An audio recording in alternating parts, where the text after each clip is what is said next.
where you live.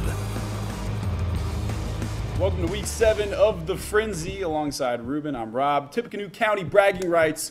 Big time up for grabs tonight over at McCutcheon. That's right, Rob. The Mavs hosting rival Harrison. Coach Ken Frauhager boys have won the last 4 over the Raiders, including a 33-7 domination last season. The Mavs rushing onto the field. Grant Debster hoisting the sword. A full house for tonight's contest. First McCutcheon drive of the game. The Mavs march right down the field. A.J. Andrews gets the carry and finds a hole. He picks up 24 yards as he gets dragged down inside the 10. A little later, it's Tyler Packard's turn, and he burst in for the touchdown. 7-0 McCutcheon, second quarter.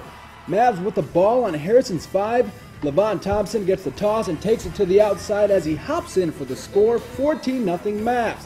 Coach Terry Peebles digging deep in the playbook for Harrison. The Raiders pitch it a couple times, and Jaden Sturgeon gets it back and finds Dawson Danke for the huge pickup. Later in the drive, Harrison facing a 4th down. Sturgeon looking downfield. The wobbly pass gets picked off by Chris Robeson, who makes a great diving catch to deny the Raiders. McCutcheon's defense showing up tonight. They hold Harrison to only 3 points. The Mavs hoist the sword for the 5th straight time. McCutcheon assistant coach Scott Muncie will join us later in the show. Long drive for Lafayette Jeff tonight. The Broncos on the road for a cold, rainy one at Richmond. Richmond QB Jordan Christian hands it off to Parker Holland, and Holland finds a hole and takes it up the field for a monster gain. Christian now with the handoff to Jawan Claiborne, who just manhandles the Broncos defense, taking it for a 40-yard touchdown, putting the Red Devils up 5-1. Lafayette Jeff now with the ball, and QB Devin Colonis takes the snap and pumps it, loses our cameraman, throws it downfield to a wide-open Christian Walahara with a catch and a 45-yard touchdown pass. But Jeff misses the PAT. Red Devils ball now, and Christian takes a snap and airs it out for a long Hail Mary, but no dice. Jeff's JT Williams grabs the INT and runs it back 30-plus yards.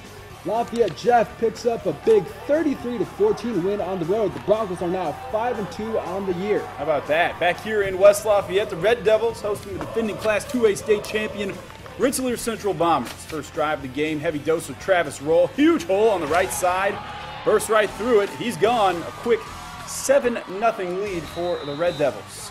Late first quarter, Jalen Gilbert turning to the air for the Bombers, but it's right into the waiting arms of Logan Robinson.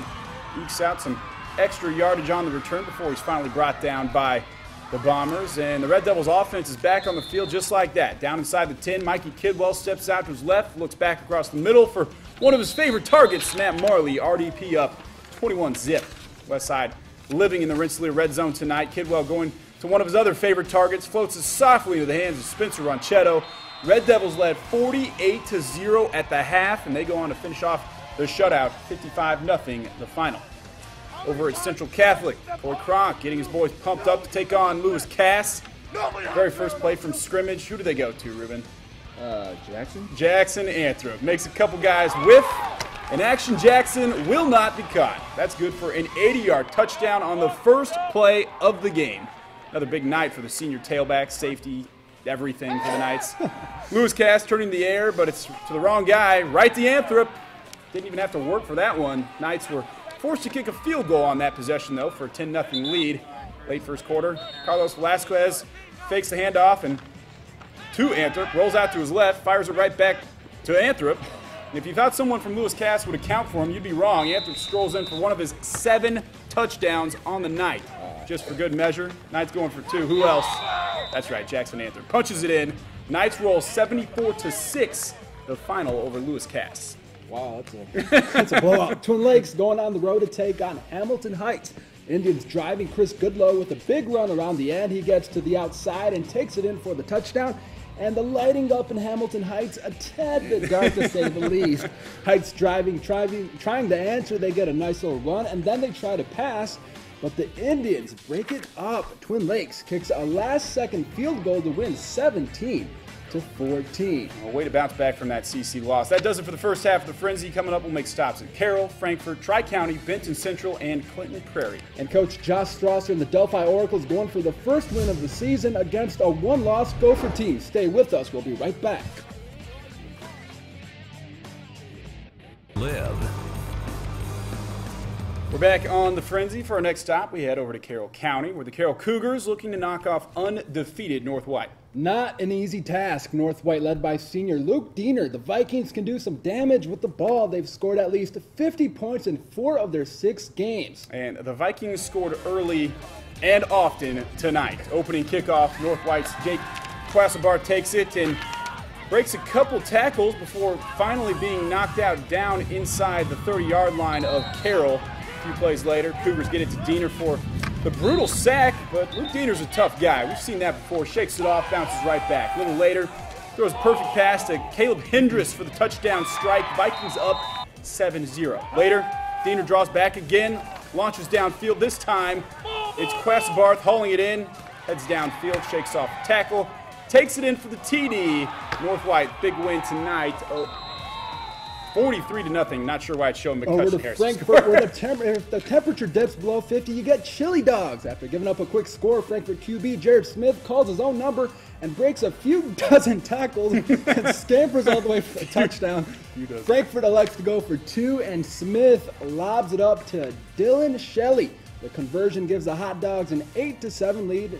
In the first quarter, they would take that lead into the second, where Frankfort gives it to Patrick Brandenburg, and he won't be denied. The Dogs go for 2 again, and this time Smith gonna laser it to Carter Taylor, who fights off a defender to give Frankfort the 16-7 lead before the half. But Danville would have a strong second half and come back to win 49-34.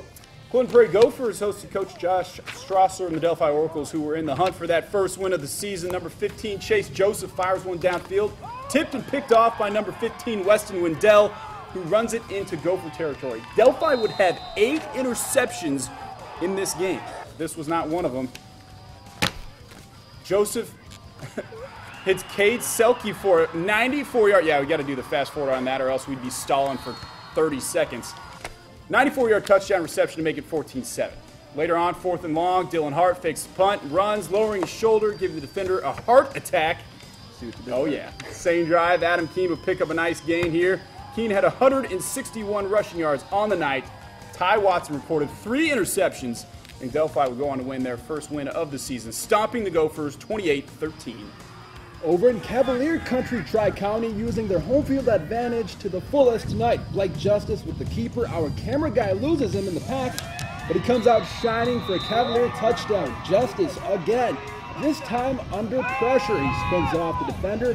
He gets the lob off to Trenton Kybers, who breaks a tackle. Oh my gosh. And gets the long 15-yard first down. Next play, Kybers, ooh, look at him go.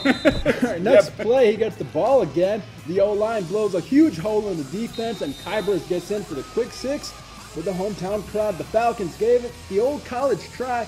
QB Colton McCracken trying to get it cracking. Breaks free from the line with the keeper and spreading his wings for Frontier's one and only touchdown of the game.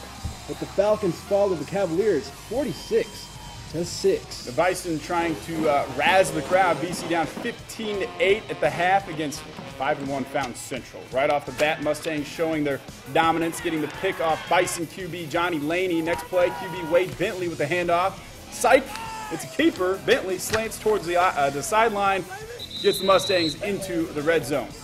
In the red, the Bison defense is strong but not strong enough. Bentley rolls wide. Lines one to Jake Van Cleve for another Mustang touchdown. Bentley to Starkey. He gets the completion and just keeps trucking for another first down, and the ball is in the red zone once again. Fountain Central there early and often. And one more time for the clinch. Bentley runs in from 2 yards out to seal the deal. Mustangs win this one 36-8, a battle of the Centrals. That does it for the highlight portion of this Week 7 version of the Frenzy. Coming up next, the ever-popular Coach's Corner.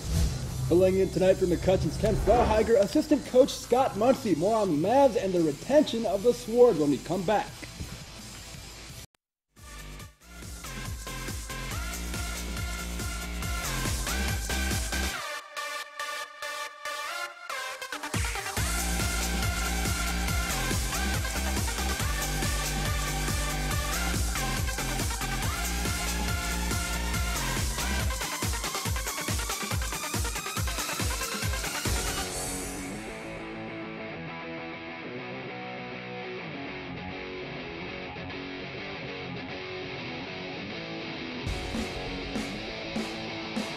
Welcome back to the Frenzy. Joining us tonight, McCutchen assistant coach Scott Muncy. Hey, thanks for being here. Obviously, it's got to be a good night. Anytime you win the sword is going to be a good night, right? Whenever we can keep that sword, it's a great night. It's a great night. You beat Harrison pretty handily. Going into that game, it looked like a pretty even matchup. But what was the difference for you guys tonight? Obviously, limiting their offense, you did a pretty good job of doing that. Our defense stepped up tonight, I thought, pretty well. There's a couple things that gave us a little bit of trouble, but they were.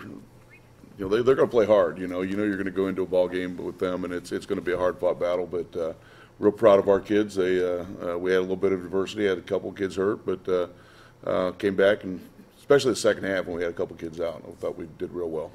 You guys stopped them on the first drive. In your first drive, you take it all the way down and score. Just how much of a boost was that to get that touchdown right off the bat? When you can go 3 and out on that first series and then give it over the offense and just our offensive line really controlled the front, I thought. And then we had some nice hard running from our running backs. And, ball control is the way we're playing right now. And it was a great game for that. You were talking about your running backs. You guys, it seems like you guys handed off to anyone. We were talking about that before we came out here. First play Ruben had was from A.J. Andrews. Next run was from Tyler Packard. And then Levon Thompson. How nice is it to be able to just turn around and hand it off to a fresh guy pretty much every time? Well, LT or Levon is kind of our speedster, the scat guy. And we found A.J. Andrews, I think, has just run so hard. I said, reminds me of the old Mike Allstott days, something like that. But and then, of course, the Packard kid he's been there. He's a pretty solid kid, a senior this year. So it's nice to see some young kids working in there and just ball control. They hang on to the ball and get yards. And on defense, your guys were getting to the QB pretty much all night long. That's one area that we had really struggled with early on, was trying to put some pressure on the quarterback, and shuffled a few of our kids around, and we've kind of found a nice little combination. We're starting to put some pressure on them. That helps our. I'm a secondary coach, so we'd like to see some pressure on there. It helps our secondary also. Well, Harrison's been able to run physically this year, and that's kind of set up the run, obviously, with a senior quarterback.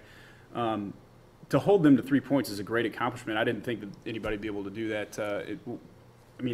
What do you attribute that to, being a balanced offense that they are? Well, we really, 35, the Duncan kid, is that the name? Dawson Danke, yeah. Danke, there you go. We knew he was a hard runner. You could tell he's got some good speed. We were able to put our linebacker, Parker Caldwell's a nice-looking Mike linebacker for us, and we had some nice matchups there.